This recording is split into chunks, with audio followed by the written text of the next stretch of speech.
So the start of the season is now only 3 weeks away. It kicks off on Friday, the 4th of September. And I'm sure you've all seen the fixture list by now. So you know that there are a lot of talking points to go through with this fixture list.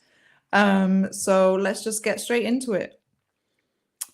4th of September, London City, Manchester United to kick off the new season. I love this matchup, to be honest with you. I feel like they're really trying to sort of say something with this matchup.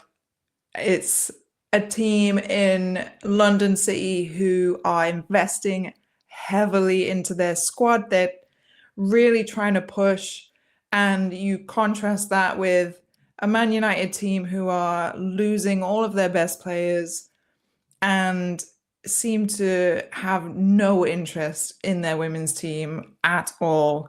I mean, you couldn't pick two more contrasting teams to play each other. So I think they know exactly what they were doing with this matchup. And honestly, I think London City probably win this game. But no, I think this is a super interesting matchup. Yeah, what a great game to kick off the season. But let's get into it. Arsenal's first game is Brighton away, which is honestly super difficult game to start the season. Let's be honest, our head-to-head against Brighton in recent times is poor. If we have a little look, so our last four against Brighton is 1 draw, 1 win, and 2 losses, and one of which was them knocking us out the FA Cup. So they are a super tough team, turning into a bit of a bogey team for us. I think this is actually, I mean, this is a potential banana skin on the first day of the season. Like, if you'd asked me who I'd want on the first day, I think Brighton would be pretty high up there in teams of who I would not want, especially away. And let's not forget, this is going to be Leah Volti's first game against Arsenal. So that's going to make the matchup super interesting.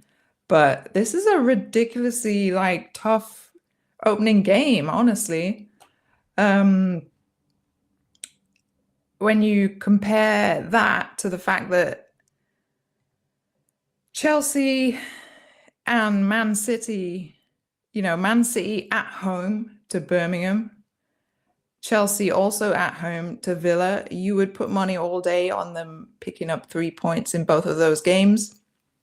So very, pretty straightforward starts for them, I would say. Then I think it's worth looking at the start of our season as a whole, because this graphic is, this shows we have the toughest run of games. I didn't need a graphic to tell me that we were going to have that this was the toughest run of games. Like, as soon as I saw the fixture list, I was just like, what the hell? We have a really difficult opening game. Crystal Palace at home, you would hope that we would win that game. Man United at home, again, I would hope that we would win that game, especially as this Man United team is just the weakest that it's been for a while. However, we then go into two of the hardest games of the season, probably the two hardest games of the season. Chelsea away, followed by Man City away. And it's probably also worth pointing out, there's Champions League that's sandwiched right in the middle of these two. So straight after this Man United game, so between Man United and Chelsea is match day 1 of the Champions League, and between Chelsea and Man City is match day 2.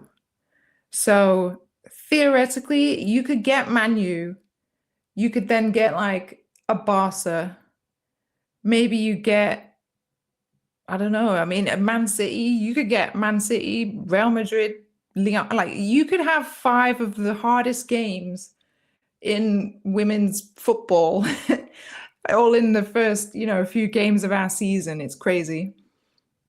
And when you think about the fact that historically, or at least for the last couple of seasons, our start of the season has been poor.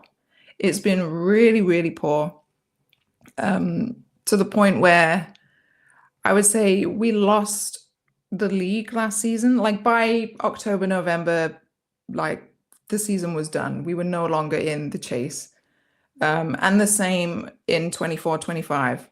But I think by the time we got to November, again, it was just like, well, you're not going to win the league with this, with all these drop points. So you couple our historically slow starts to the season where we've not been good, with the fact that we now have the most difficult start to the season. I mean, these first few games, these could make or break our season. We could again be saying that we're out of the title race, by the time we get to like October, November.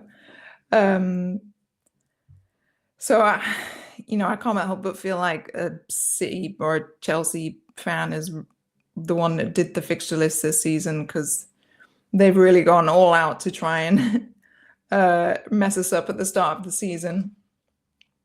If we go to the rest of the fixtures, once we get past this, horrible run, it's actually not that bad. It's very, very mixed. You've got, I would say, like, it's very well spaced out after that. There's nothing where you look at it and you think, wow, that's like ridiculously hard run of games. I feel like it's all sort of spaced out quite well.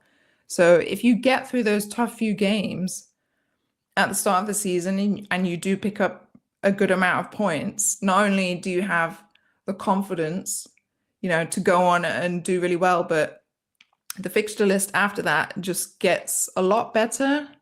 And then, of course, we finish the season at the Emirates against Charlton, who you would think, they're potentially, they may even be out of the league by that point. They might have absolutely nothing to play for. We, on the other hand, might have everything to play for by that point. I mean, I hope we do. So that will be hopefully a really good game at the Emirates, because potentially you could be looking at that game and being crowned at home, which would be amazing. So I suppose one of the key things to touch on is our business in the transfer window so far. We have signed a lot of players. We needed a lot of players. And we got them all. I think that this is the key thing. We got them all in early. When you have this ridiculous run at the start of the season, like, thank God we got all our signings. Well, hopefully they're not all our signings. I still think we need one more. But we've got the bulk of our transfers in, like, literally as the window opened.